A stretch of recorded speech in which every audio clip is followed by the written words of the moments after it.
afternoon. If any of you are new, my name is Randy Mayeau. We talk about whatever is in the news, and I have a very big piece of news for you. It's pretty determined now. It's set in cement. They're just going to skip the presidential election, and they're going to put into the presidency Tony Romo, who will defeat ISIS, cure cancer, and set the country on the right path, all at one time. So we're not expecting too much from Tony Romo. We just expect him to take his last place team into the Super Bowl. And if you heard anything about him in the last few days, you pretty much agree that people think he's that talented, that he could defeat ISIS and cure cancer all at once. So that's item number one. Item number two, let me tell you how the world has changed.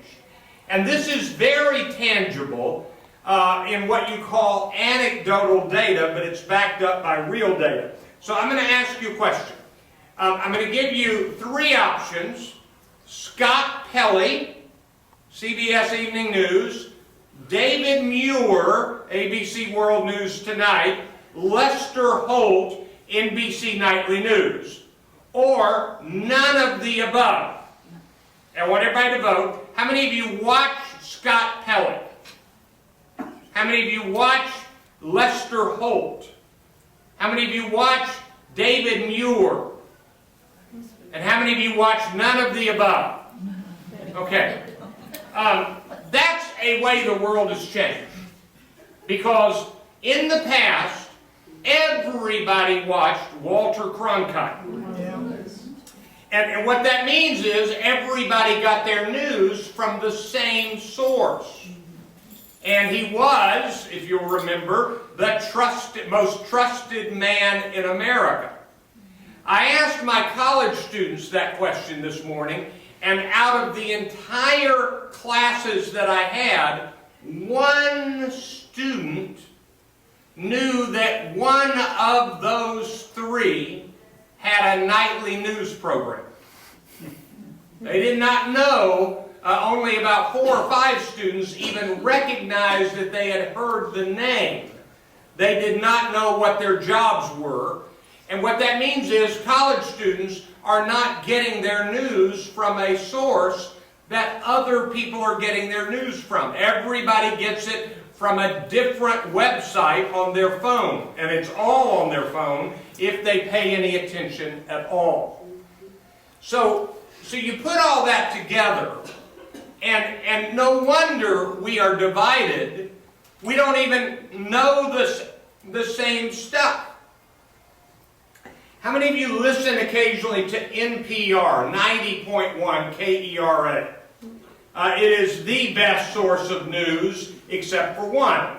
On the morning after the Paris attack, my wife turned the TV, and this was the right decision, not to CNN, not to Fox News, not to MSNBC, but to the BBC.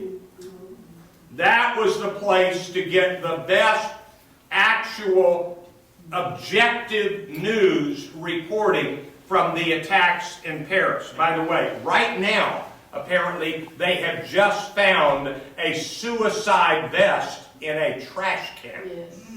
I mean, I've now told you everything I know about it, so I've just heard about it. So anyway, we don't have a common source of news, and part of the reason we are so divided is that everybody only knows pieces, and many of those are biased pieces. Yeah. And that's a problem. That's not a small problem, that's a major problem. Now, this morning I read an article, it was on some website I read, but it was from the Washington Post. And it said that radio listeners to NPR are in decline because, I'm going to use a blunt phrase, they didn't word it this crassly, they're dying off. In other words, The average age of an NPR audience is the average age of the baby boomers and older. And they're not getting younger adults. And so the morning programming on NPR is down 11%. The afternoon drive time programming is down 6%. And I'll tell you something else you may not know. More and more people do not listen to their radio in their car. You have to listen to me carefully. They plug their phone in and they listen to something else in their car.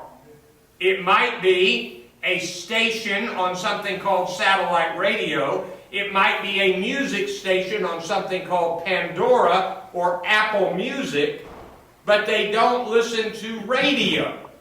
And so the overall radio audience, which has always been, I'm sorry, that's not true, in recent decades has been more dominant in the car than at home.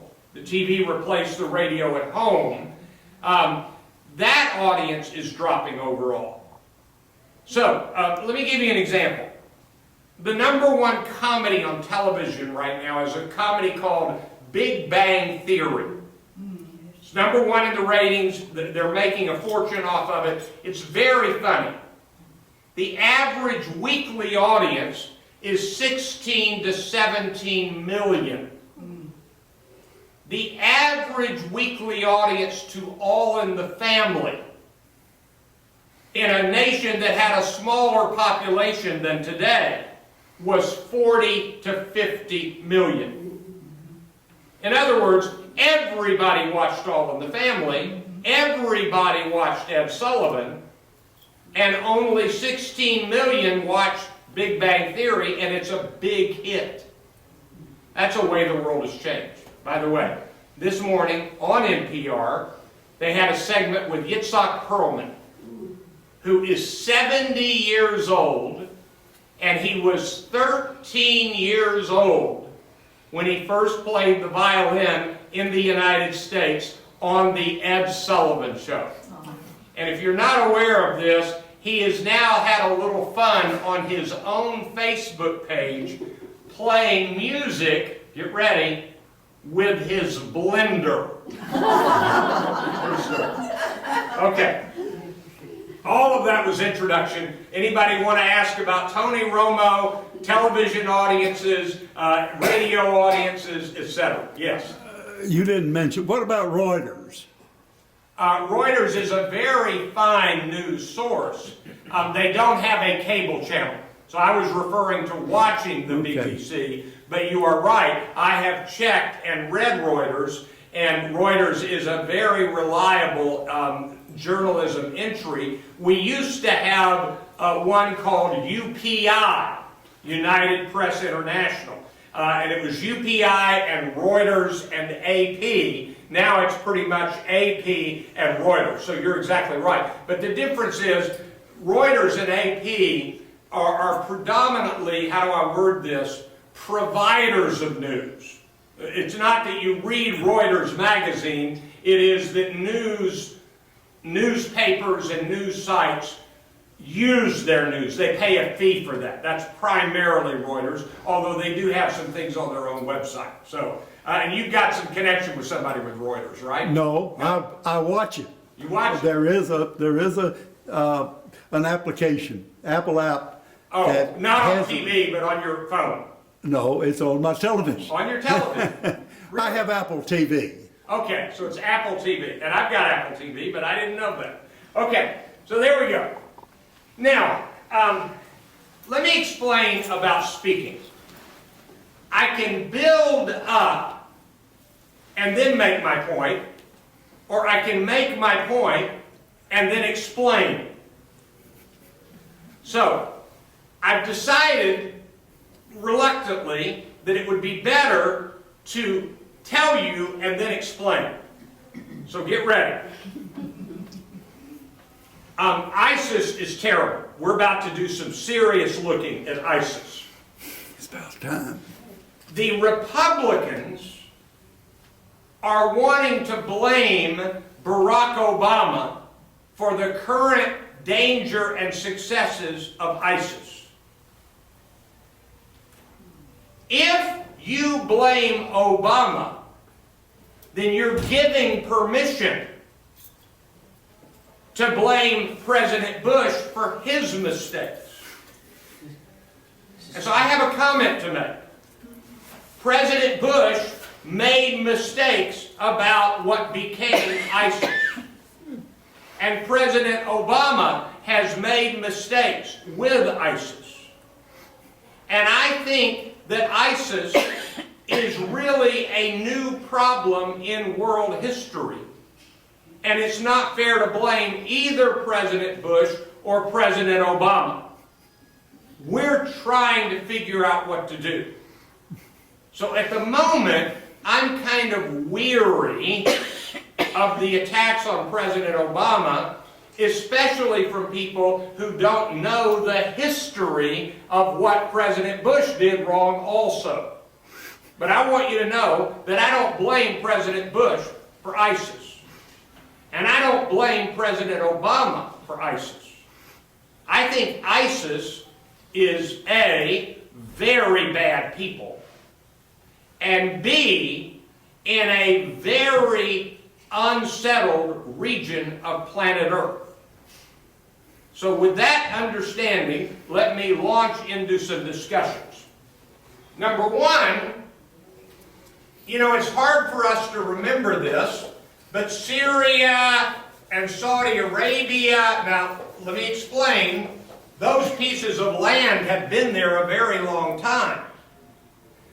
But the countries in the Middle East have not been countries as we define them all that long. Syria is about 100 years old.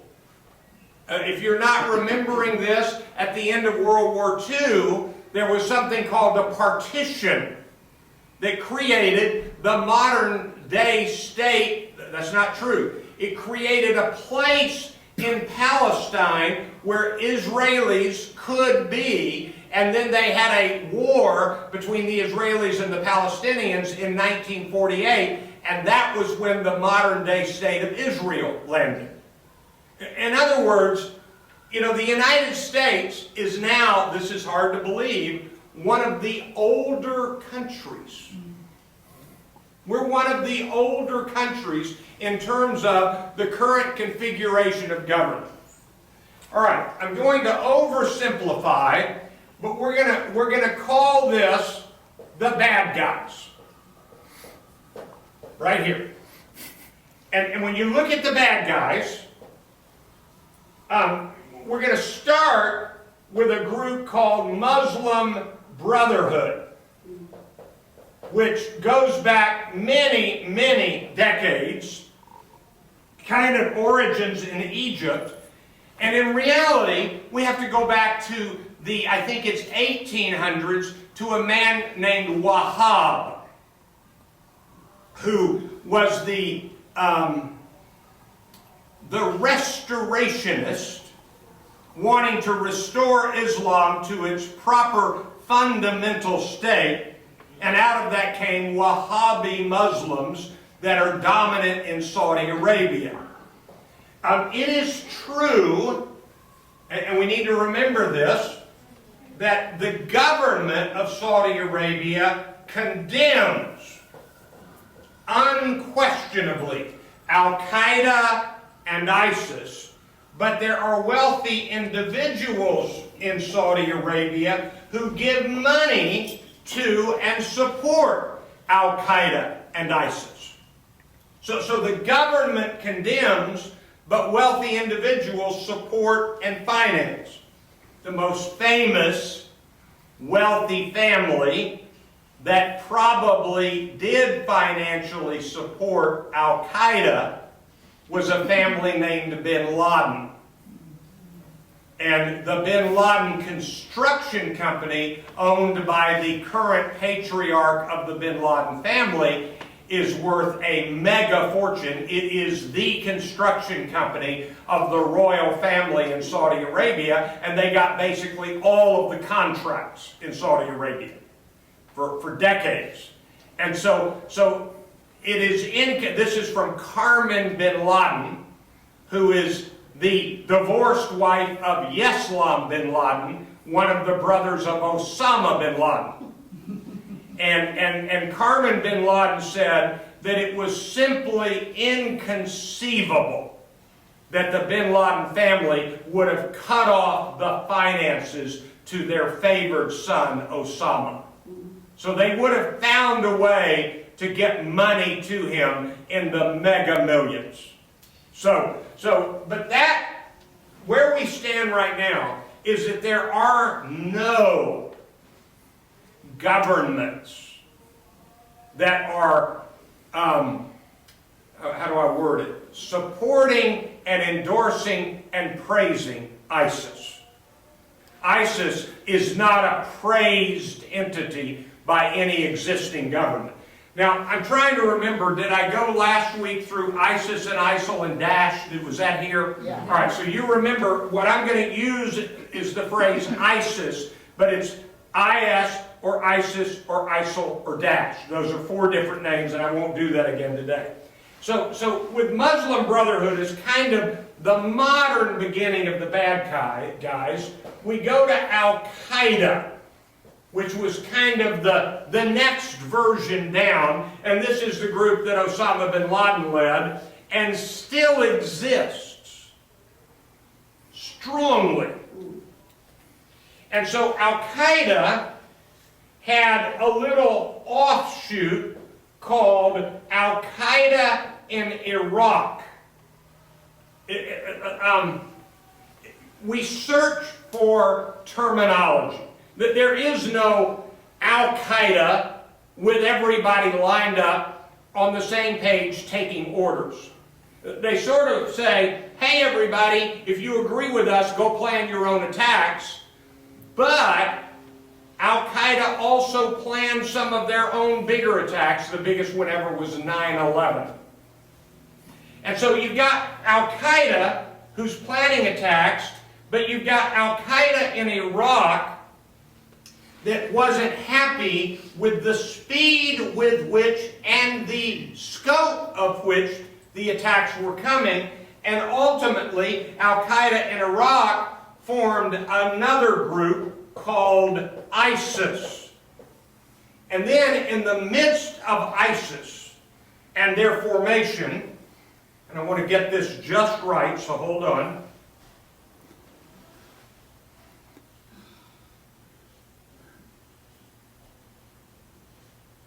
Oh, did I do that? No, here it is. All right. A 44-year-old man currently is now the Caliph, C-A-L-E-P-H, Caliph, I'm sorry, I-P-H, Caliph. That is the military and absolute leader of the Islamic State, and it is a caliphate, which is a group ruled by this superior military and religious leader. And the word caliph means successor, and so the current caliph has taken upon himself the name Abu Bakr, I'm not sure I'm saying that right, al-Baghdadi. Now, the important part of this name is this name. He wasn't born with this name. Abu Bakr is the name of the first successor to Muhammad. And so he has taken upon himself the name of the first successor of Muhammad. Now, a few minutes ago I talked about Bush versus Obama. Here is a little tidbit. This exact man was in the dominant prison in Iraq in 2005 during the Bush administration, and was then deemed to not be dangerous and was let go. So the Bush administration had this man in custody, in prison, and let him go. And so whenever you hear somebody say Obama has let some dangerous people go, the fact is there were, I'm not exaggerating, thousands let go out of the prison in Iraq during the 2000s before President Obama was elected. I'm not blaming President Bush. I don't blame President Obama. We couldn't figure all this out. We had good people trying to. All right. Now, I heard a genuine expert interviewed. And I knew this, but now it has really helped me. The attacks in Paris were done by ISIS. And their goal is simply to attack infidels. End of discussion. They'll attack them anywhere, anytime. If they could get somebody into Brookdale at Club Hill during dinner, you'd all be toast. And it would be that simple. I'm not implying that you're a main target. But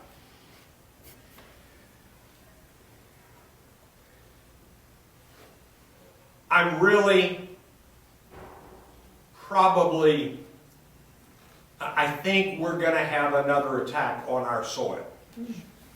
I don't know where, I don't know when, but I don't think any of us should think we're out of danger. And so their goal is to attack and kill anybody, anywhere that is an infidel, and that's us. And so they attacked Paris, and they're kind of flexing their muscles as the new distant cousin to Al-Qaeda. And so, by definition, a caliphate is not a country. It is an idea that says all of planet Earth should be under the rule of Allah and part of the caliphate. If you've been hearing me do current events for a long time, you've heard me say this. The most extremist Muslims, like ISIS, are exactly like Mormons. The difference is, Mormons believe that everybody will someday be Mormon. They'll just wait till after you die, and then they'll be baptized for you. And so, let me put it this way. I don't believe I'm ever going to be a Mormon. I don't believe the Mormon church is right or accurate.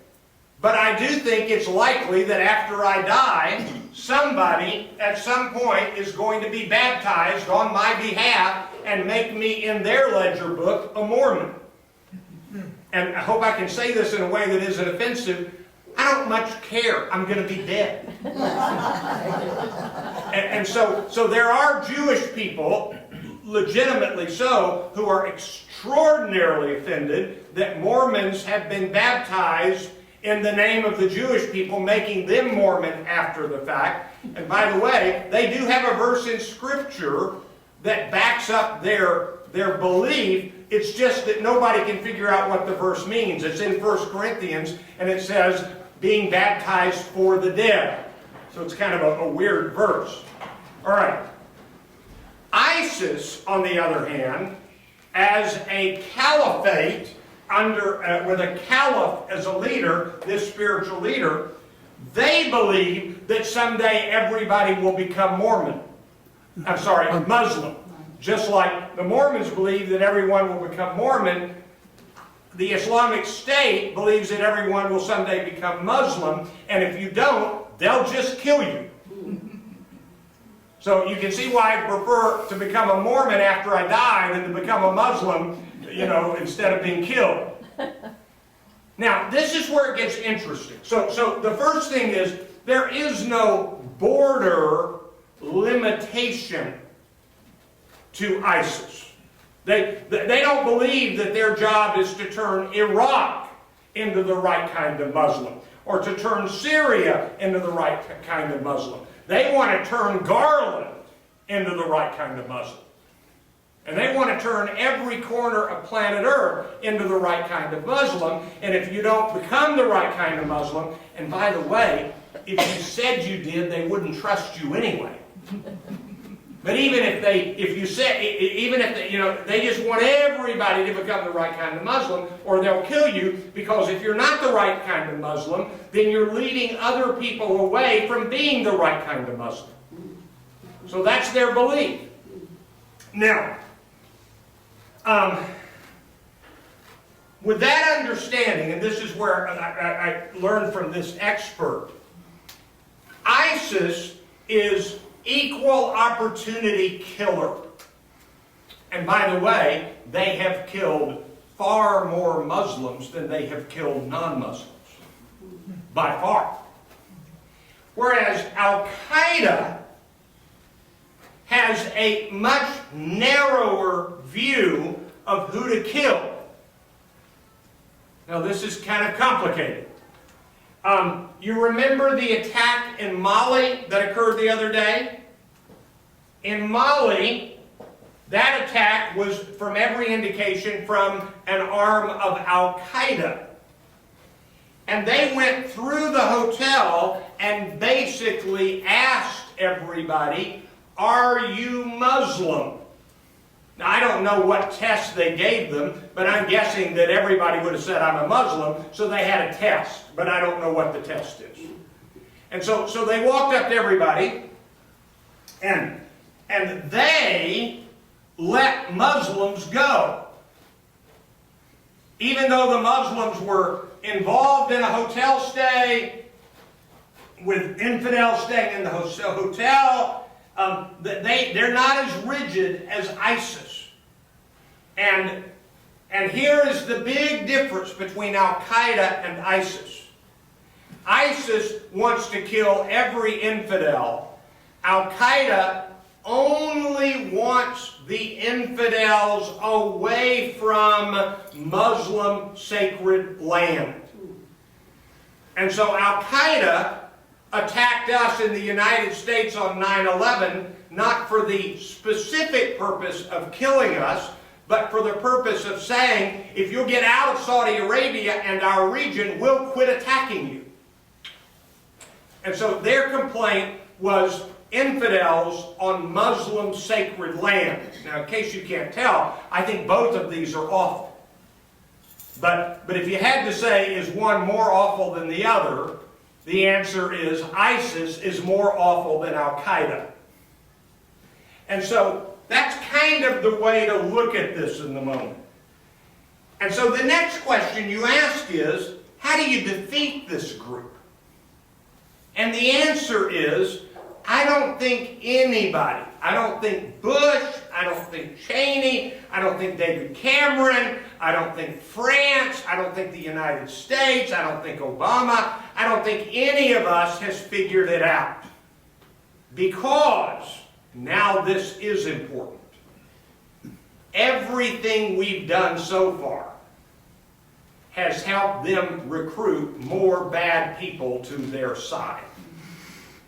I mean, everything that Bush did, everything that Obama has done, they just keep getting more people saying, "Oh, look at how much they hate us and are against our ways, let's join." So the current best guesstimate is that there are 300,000 members of ISIS and Al-Qaeda together. Currently, it's 200,000, and again, these are guesses. It's 200,000 aligned with ISIS and 100,000 aligned with Al-Qaeda. 300,000, let me say this in a nice way. If this were an old-fashioned war, we could take care of it by tomorrow afternoon.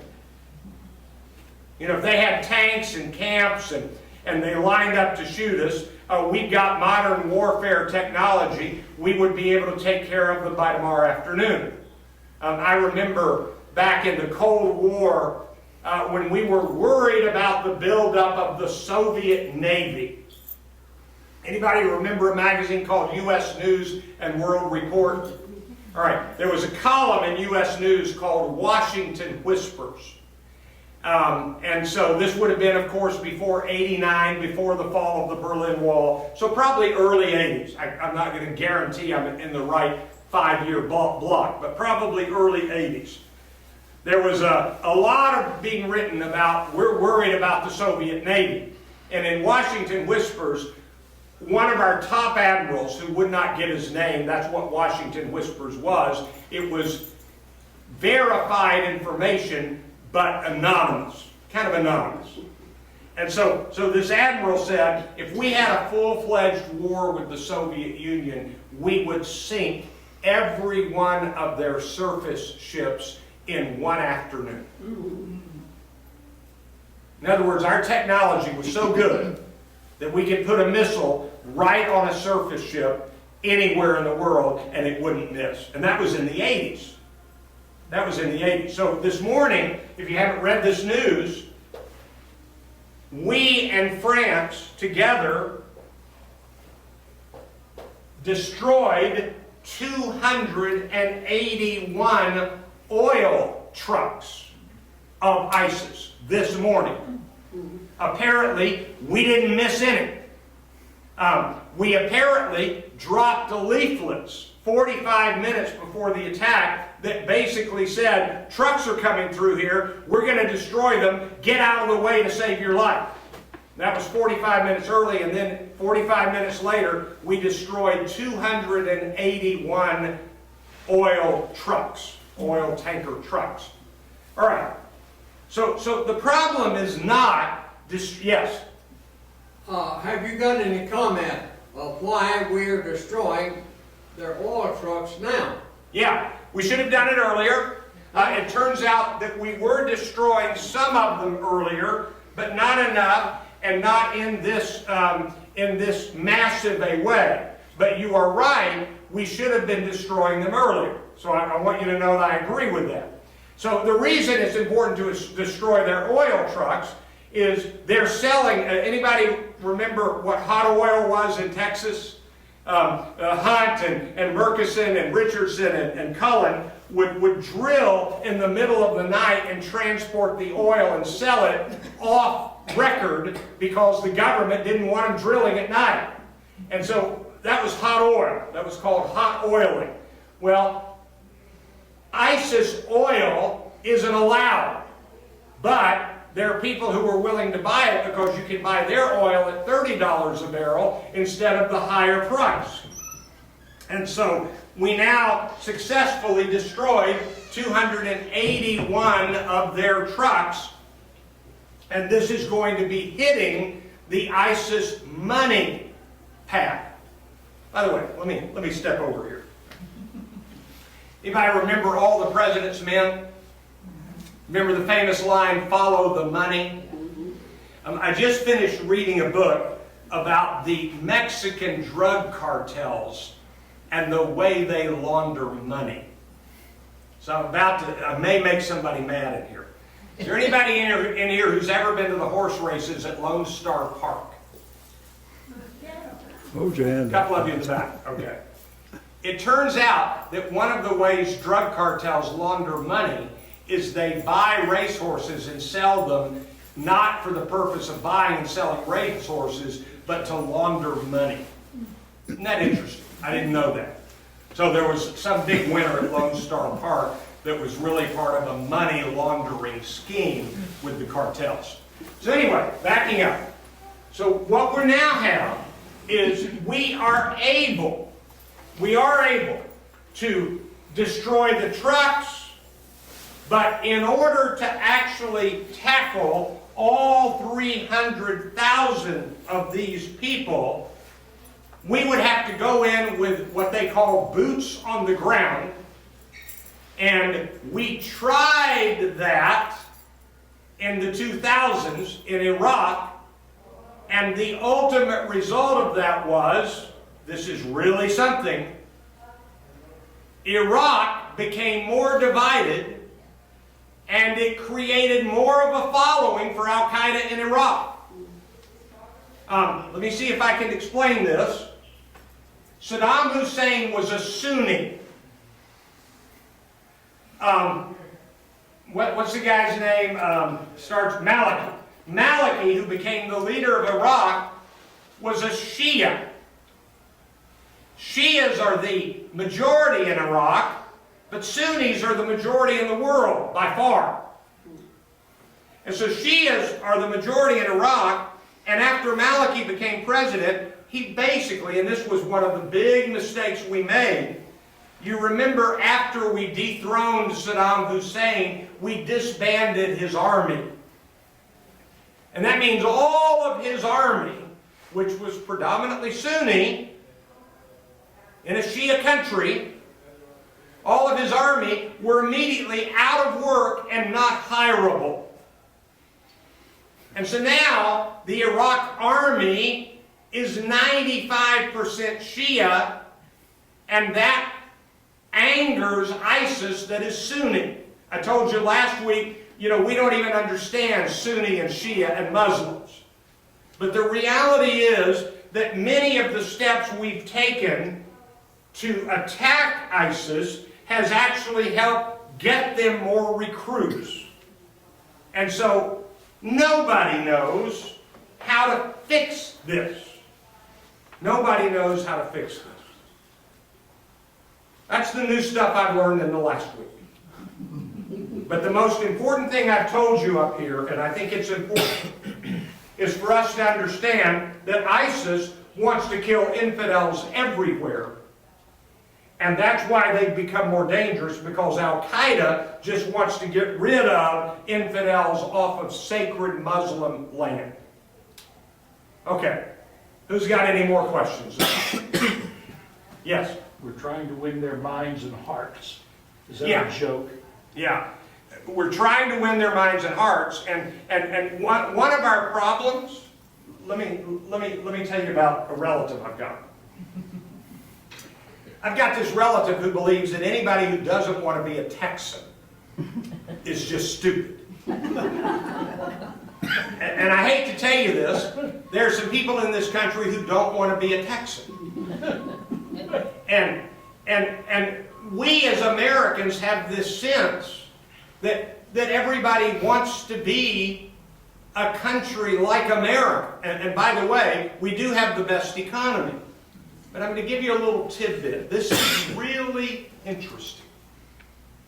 I told you we're one of the oldest countries now. We have some genuine experts who teach at places like Harvard and Yale. It's been a while since I've read about this, so I'm going to say Harvard, but it may be a different university. There's an expert at Harvard whose expertise is how new countries write new constitutions. So he goes to these countries and he helps them write the Constitution, but he doesn't go saying, use our Constitution. He helps them by saying, here's this kind of Constitution, here's this kind of Constitution. It has been a long time since a new country adopted a Constitution like ours. They are all adopting the kind that Great Britain has, a parliamentary government. None of them are opting, none of the new countries, for a president. They're opting for prime ministers, and you elect a party, not an individual. Isn't that interesting? So I think everybody ought to be American, and I also think everybody ought to be a Cowboys fan, and not everybody agrees with me. So there we go. So that's my answer to your comment. We're trying to get their hearts and minds, and we keep making mistakes driving their hearts and minds away from us, not toward us. So that's one of the problems.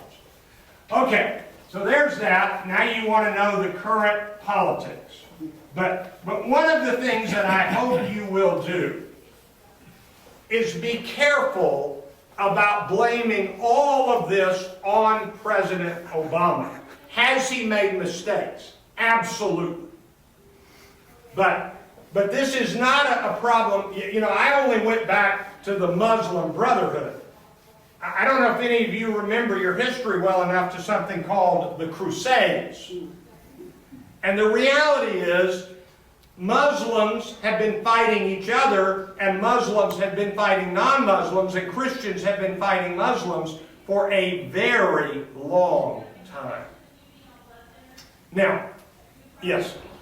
I attended a class on the history of Christianity All right. and the religion years ago.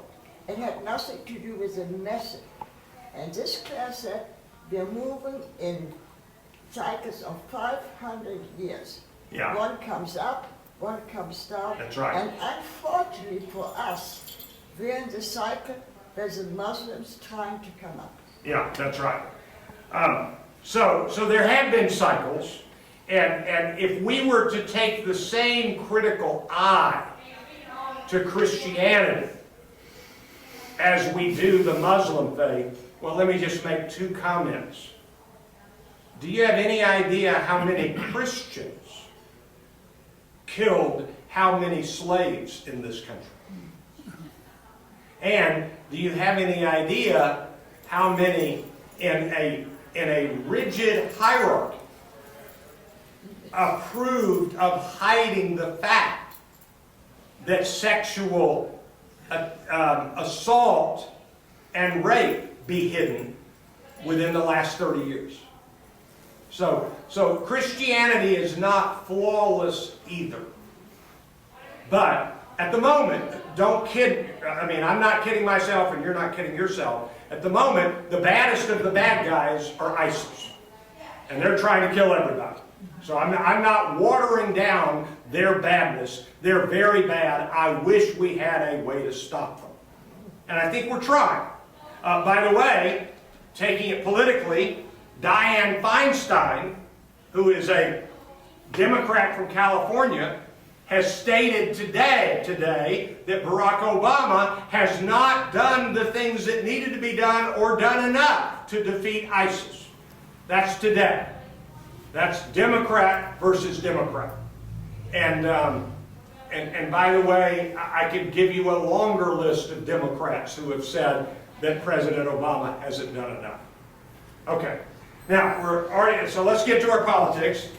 Here's the latest.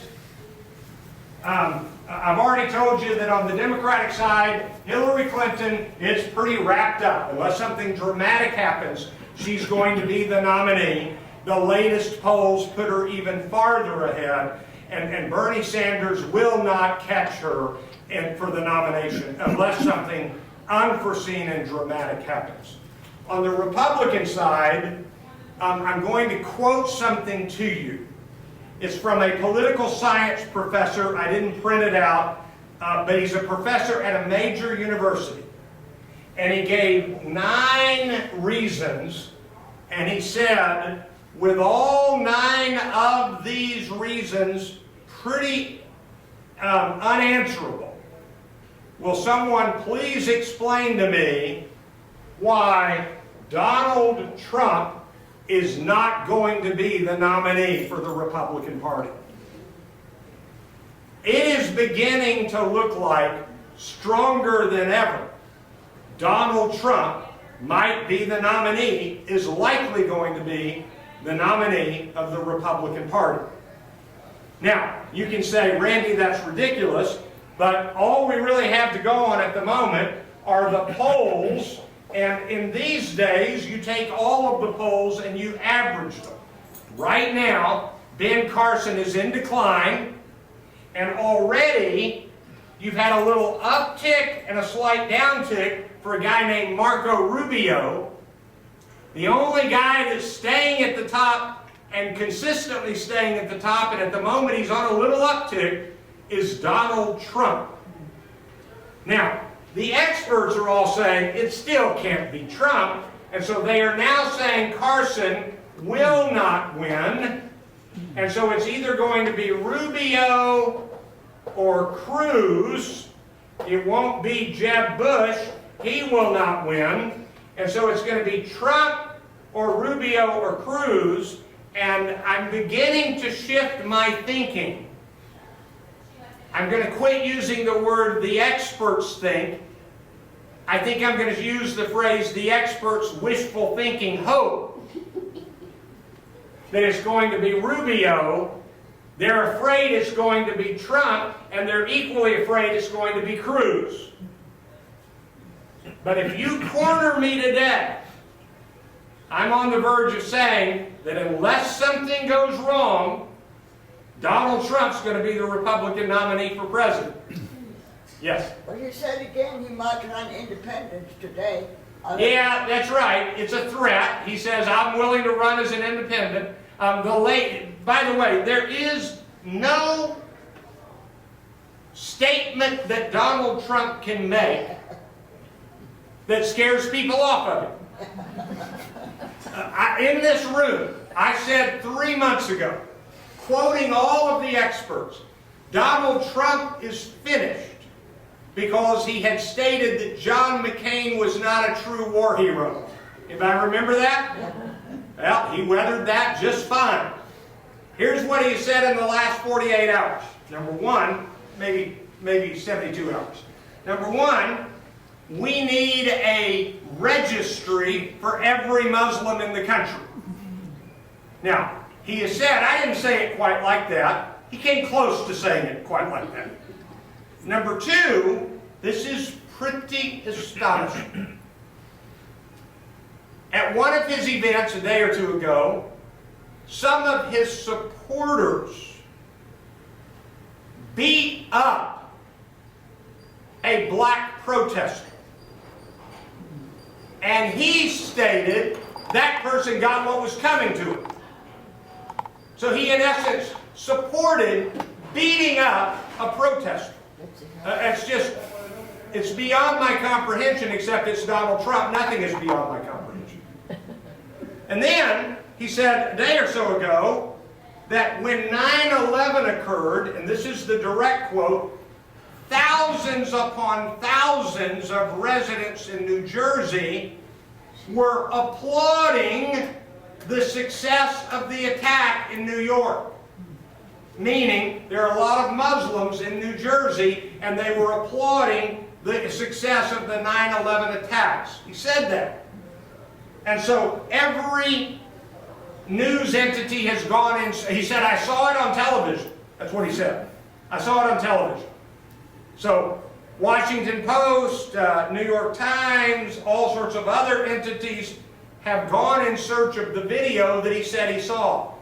It does not exist. One article reported somebody saying, quote, I saw a number of protesters applauding the 9/11 attack. But the paper that printed it said, we could never verify that. That's a far cry from I saw thousands upon thousands of protesters. But Donald Trump is so strong that Chris Christie, who in the past has stated that didn't happen in New Jersey. Remember, he's the governor of New Jersey. He wasn't then. But in the past, he has said that didn't happen in New Jersey. Instead of condemning Trump, he said, I don't remember that happening. In the past, he said it didn't happen. Now he says, I don't remember that happening. I think you can begin to put away practically all of the others. Bobby Jindal is gone. He's now not running. He suspended his campaign. If you don't know what that means, that allows him to still raise money and pay off his debts. So if he says, I'm out of the campaign, he can't raise money. If he says, I'm suspending my campaign, that's what Rick Perry did a few months ago, that allows you to raise money and pay off debts. So Bobby Jindal is gone. Let me see if I can remember them all. Lindsey Graham, Governor Kasich, Carly. Who? Carly Fiorina. Boy, it's hard to remember them all because they've all faded. Chris Christie, Mike Huckabee. Anyway, all of these are now so far down in the polls. The only one in the poll is Trump, far and away on top, 31%. Carson at 18%, and then Rubio, Cruz, and really Rubio and Cruz at about, depending on which poll, 10 to 14%. and already Rubio has ticked back down to about 10, and then Bush at about 6%. Now, you're right. Things can change with Iowa. Things can change with New Hampshire and with South Carolina. What happens to that picture if we have an attack in the homeland? That'd be an interesting question. If we have an attack on the homeland, I'm going to be careful in how I say this. It almost sounds like Hillary Clinton is already positioning herself to take a stronger stance than Obama. She has laid out a pretty strong stance on what she would do. But I think you're right, that could have a dramatic effect. And I think it might help, I don't know this, it will help Trump and Cruz, is who that would help, politically. So, now I want to end with this as we come to our end. By the way, we have our reading group Wednesday, and I'll have the readings here tomorrow morning. But I do want to read to you to let you know that presidents can be really wrong. This is a quote from the last decade of the 1800s by the President of the United States, Grover Cleveland, who said, quote, "Sensible and responsible women do not want to vote," end quote. And so my wife, I read that to her, and she said, well, that's a moot question. Nobody in 1890 on the male side believed there were any sensible and responsible women. So anyway. Okay, thank you all. I'll see you next week, and we'll know if Tony Romo is the second coming of whatever if he pulls off another win on Thanksgiving Day.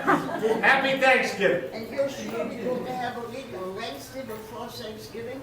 Yeah, I know. I will be here for the reading group, even if we're small, Wednesday before Thanksgiving. The readings will be here tomorrow. Okay. Thank you all. See you. Bye-bye.